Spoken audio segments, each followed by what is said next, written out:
Good morning everyone welcome back to the channel to our new blog सुचिस ब्लगे তোমাদের সবাইকে অনেক স্বাগত আর অনেক ভালোবাসা জানিয়ে আজকে সোমবারের একটা ব্লগ শুরু করলাম।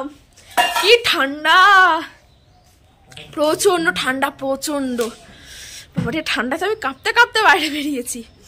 যাই হোক এখন সকাল 9:30 বাজে আর বাইরে এত পরিমাণে কুয়াশা, কেউ বলবেই না যে সকাল 9:30 বেজে গেছে।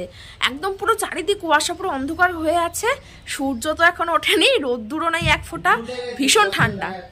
হ্যাঁ সূর্য উঠে গেছে, কুয়াশার জন্য দেখা যাচ্ছে না আর কি, সেই একই ব্যাপার, রোদ্দুর ওঠেনি। বাপরে কি ঠান্ডা, প্রচন্ড ঠান্ডা লাগছে সত্যি। আর আমি সত্যি খুব শীতকাতুর, আমার একটুতেই প্রচন্ড ঠান্ডা লাগে। চলো ব্যাক ক্যামেরাতে তোমাদের একটা ভালো জিনিস দেখাই। চলো, এই পরিযায়ী পাখিগুলো প্রতি বছর শীতে আমাদের এখানে আসে। এই দেখো, এই যে আগের বছর শীত থেকে দেখছি এই পাখিগুলো এখানে আসছে, আর এবছর শীতেও দেখছি। দেখো এই যে একটা গাছ, এটা একটা পুকুর, এই পুকুরের ওপরে একটা মরা গাছ ভেঙে পড়ে আছে, আর পাখিগুলো কি সুন্দর বসে আছে দেখো। এই কটা নয় জানো, এই চারিদিকে আরো অনেক বড় বড় ডাব গাছ আছে। এই ডাব গাছের মাথায় মাথায় অনেক বসে থাকে, আর এই কটা এইখানটায় বসে আছে। এই দেখো কি দারুণ লাগছে না দেখতে। ওই যে দেখো আমাদের বাড়ির পাশে তো এই বাগান মতো জঙ্গল হয়ে গেছে, ওপারে যে পুকুর দেখা যাচ্ছে না, ওই পুকুরে ওই ভাঙা গাছটা, একটা মরা গাছ ভাঙা পড়ে রয়েছে, ওখানেই পাখিগুলো এসে বসে।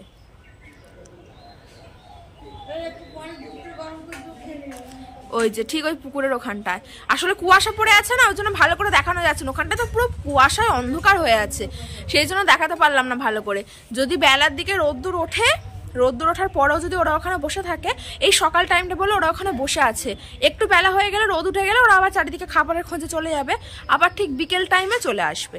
তো বেলার দিকে রোদ্দুর ওঠার সময় যদি দেখি ওরা ওখানে ওইভাবে বসে আছে, তাহলে তোমাদেরকে আর একবার তখন দেখাবো। এখন তো কুয়াশা ভালো করে বোঝা যাচ্ছে না, অনেকটা জুম করতে হয়েছে, কিন্তু বেশ ভালো লাগে। জানো আমাদের উঠোন থেকে বেরোলে উঠোন থেকে দেখা যায় না যে ওই গাছটা ওইভাবে সুন্দর করে পাখিগুলো বসে আছে, খুব ভালো লাগে দেখতে। বাবারে কি ঠান্ডা। আজকে তো সোমবার, আর সোমবার তো আমাদের নিরামিষ খাওয়া হয় জানোই, তাই আমার তো রান্না বান্না কিছু নেই, দিদা রান্না করবে। তা সেই বেলায় কি করবো, বাড়ি বসে বসে একটু সুপর্ণাদের বাড়িতে যাচ্ছি, ওদের বাড়িতে গিয়ে একটু গল্প গল্প করি। চলো, আমি শিওর আমি যাচ্ছি তো ক্যামেরা করে দেখাবো, ভিডিও করে তোমাদেরকে দেখাবো। ও এখনো ঘুমাচ্ছে, মশারি টাঙিয়ে লেপ টেপ গায়ে দিয়ে এখনো ঘুমাচ্ছে। চলো তোমাদেরকে দেখাচ্ছি।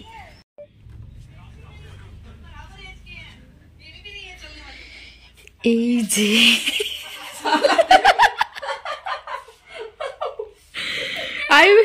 আমি বলেছিলাম না ও এখনো শুয়ে আছে, শুয়ে আছে এইভাবে, ওর ভাই শুয়ে আছে ওই দিয়ে। শোন, সকালবেলা উঠেছি, নাওড়া থেকে ঘুরে এলাম, কম্পিউটার শিখে এসে শুয়েছি। হ্যাঁ তুই বলছিস শুধু শুয়ে আছি, আর বাইরে গিয়ে দেখে হাত পা পুরো ঠান্ডা। যা ঠান্ডা, সুপর্ণাদের ঘরের মধ্যে বসেছিলাম, তারপর এখন এই 12টার মতো বাজে, এতক্ষণ গল্প টল্প করছিলাম, তারপর ও পুকুরে এসে জামা কাপড় কাচতে হয়েছে। এই দেখো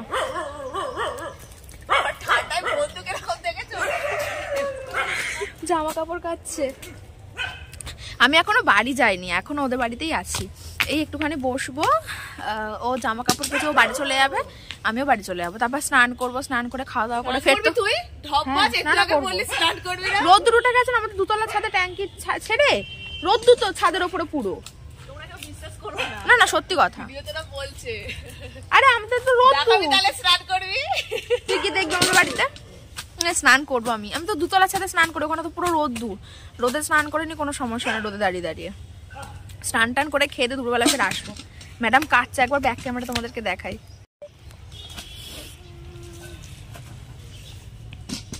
ये है तुम सबका लिली।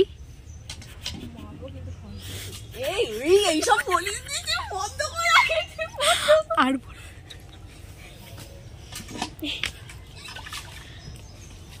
হয়েছে গে, হয়েছে জামা কাপড় কাচা। একটুখানি কিছু বলে দাও বন্ধুদের, কিরকম ঠান্ডা পড়েছে আজকে। একটুখানি কিরকম ঠান্ডা পড়েছে বলে দাও।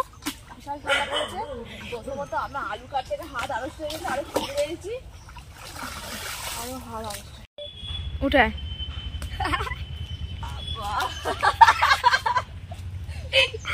ঢং দেখেছি, উল্টা পড়লে না ঠান্ডার সময় পুকুরে।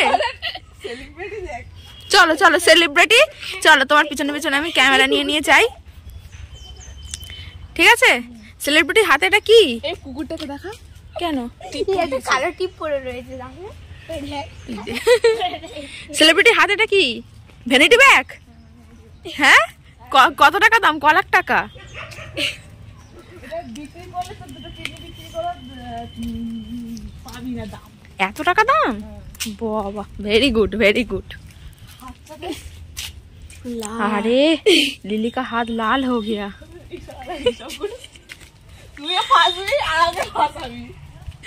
এ যা, আমি বাড়ি যাই। হ্যাঁ, 2টোর দিকে আসবো, ঠিক আছে? বাড়ি তো চলে এলাম, কিন্তু যা ঠান্ডা, আমি আজকে স্নান কি করে করবো বলো তো? তোমরা আমাকে কমেন্টে জানিও তো আজকে তোমরা কারা কারা স্নান করেছো আর কারা কারা ঠান্ডার জ্বালায় স্নান করতে পারোনি। প্রচন্ড ঠান্ডা। কিন্তু আজকে আবার ওই মকর সংক্রান্তি না, মানে ওই কি বলে মকর সংক্রান্তি, হ্যাঁ এটাই তো বলে। আজকে দিনে স্নান করতে হয়। আজকে দিনে লোকেরা ভোরবেলা গঙ্গায় গিয়ে গঙ্গা স্নান করে, আর আমরা রাত দুপুর 12টার সময় স্নান করতে ভয় পাচ্ছি। তো স্নান করতেই হবে, যতই ঠান্ডা লাগুক আর যাই লাগুক। কারণ মা যদি শোনে যে আজকে দিন আমি স্নান না করে বাসি গায়ে ছিলাম, তো মা একদম এসে এটা দেবে, স্নান করে নিতে হবে। ভাবো এই ঠান্ডা যারা ভোরবেলা গঙ্গা গিয়ে স্নান করছে কি কষ্ট। আমার মা যেমন গেছে জয়দেব মেলায়, গঙ্গাসাগর, ওখানে গিয়ে ঠান্ডা স্নান করেছে ভোরবেলায়। বাবারে ভীষণ ঠান্ডা সত্যি। সুপর্ণাদের বাড়ি থেকে চলে এলাম, স্নান টান করি, খাওয়া দাওয়া করি, আবার দুপুরের দিকে যাব। আজকে তো আবার বিকালবেলা পড়া, সন্ধ্যে পর্যন্ত থাকবো না, ওই 5টার দিকে বাড়ি চলে আসবো। চলো যাই দেখি। আসলে আমাদের স্নান করতেও খুব একটা কষ্ট যদিও হয় না, 2তলার উপরে তো আমাদের ট্যাঙ্কি, আর ওই 2তলার উপরে তো একদম পুরো টানা রোদ। ওই ট্যাঙ্কিতে মানে মোটরটা ছেড়ে দিয়ে ট্যাঙ্কিতে গরম গরম জলটা যখন পড়ে, ওই টাটকা টাটকা জলটাই স্নান করি, তাহলে একটু গরম গরম মতো লাগে। আর উপরে 2তলায় রোদ থাকে, অতটা অসুবিধা হয় না।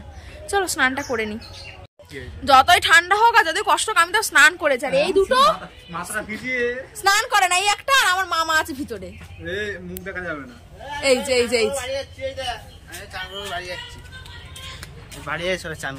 যা কি স্নানটা কর, আমার স্নান করা হয়ে গেছে। কিন্তু শুধু মাথাটা ভিজিয়ে স্নান করে নিয়েছি না, আমি পুরো আমি উপরে ট্যাঙ্কি ছেড়ে গরম জল পড়ে না, 2তলা ছাদিকে স্নান করি। তো আমি তাও স্নান করেছি, স্নান করে আবার ঠান্ডা লাগছে বলে সোয়েটারটা গলিয়ে নিয়েছি, কিন্তু স্নানটা করেছি। আর এটা দেখো স্নান করতে না, বাড়িতে থেকে স্নান করবি, যা তাড়াতাড়ি যা, কি স্নান কর। হ্যাঁ ওরম বলিস না, সেলিব্রিটি হবো না। হ্যাঁ সে ওরম লজ্জা দিস না, ছি। কি হয়েছে? সিঁদুর লেগে গেছে মাথায়? সর্দি কলা পাতা দেখি, ভোলে কল থেকে যায় কিনা দেখি। না, ও আমার ভাইকে সব থেকে বেশি চেনে, ভাইয়ের কোল থেকে কারুর কোলে যাবে না। হ্যাঁ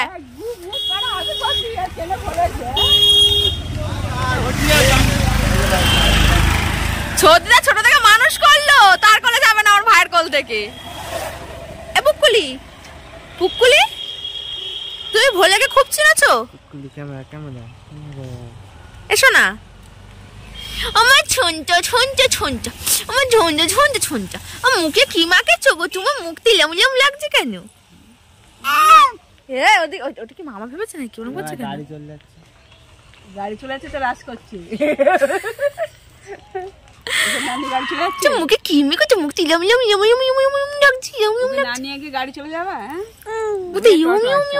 এই অটো আসছে, অটোটাকে দেখছে, অটো খুব পছন্দ করে। ওর মামাটা গাড়ি দেখেছে 2,500 টাকাতে। কি গাড়ি? 3 চাকা কি গাড়ি? হ্যাঁ বলতে থাকা চালাবে, আলো জ্বলে। তুতি তোমার মাথায় এটা কে দাগ দিয়ে দিয়েছে? কে দাগ দিয়ে দিয়েছে ওরকম? মেজঠাম্মা দাগ দিয়ে দিয়েছে মাথাতে। যা এই বলে আমার 4টে ঠান্ডা। মুখটা নরম। ভাইকে বলে ভাই গেল সবে স্নান করতে। আর টাইম কটা আছে হয়েছে এখন বলি। টাইম হচ্ছে 1:25, মানে 1:30 বাজে। আমার প্রচন্ড জোরে খিদে পেয়েছে, আমি তো সকালবেলা সেরকম কিছু খাই না। তো ওই যে সেই যে কলে স্নান করছে, আর দিদা আমাদের খাবার বাচ্ছে। A few moments later. চ দুপুরবেলা খেয়ে দিয়ে সুপর্ণাদের বাড়ি এসেছিলাম। এখন আমি আরো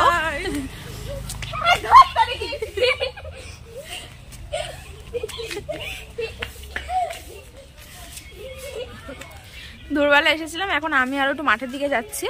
আমাদের মাঠে না মাঠের মাঝখানে সব পাড়ার ছেলেপুলেরা বাচ্চা কাচ্চারা ব্যাট বল খেলছে, ক্রিকেট খেলছে খুব সুন্দর। মোটেও না বাচ্চা নয়, বুড়ো না না না, বাচ্চারা চুপ কর।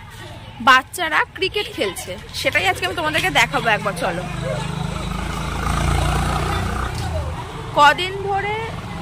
কদিন ধরে আমি আর সুপর্ণা বিকেলে করে যাচ্ছিলাম মাঠে, মানে ওরা ক্রিকেট খেলে না, ওদের ওখানে গিয়ে একটু বসে বসে ক্রিকেট খেলা দেখছিলাম। তোমাদেরকে তো দেখানো হয়নি, আজকে তোমাদের সাথে শেয়ার করবো সেটা। চলো, বেশ ভালো লাগবে, একদম পুরো মাঠের মাঝখানে বাচ্চা কাচ্চা সবাই মিলে ক্রিকেট খেলছে। চলো ঘুরে আসি একবার ওদের ওখান থেকে।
একটা 6 মেরে আপনার কেমন লাগছে?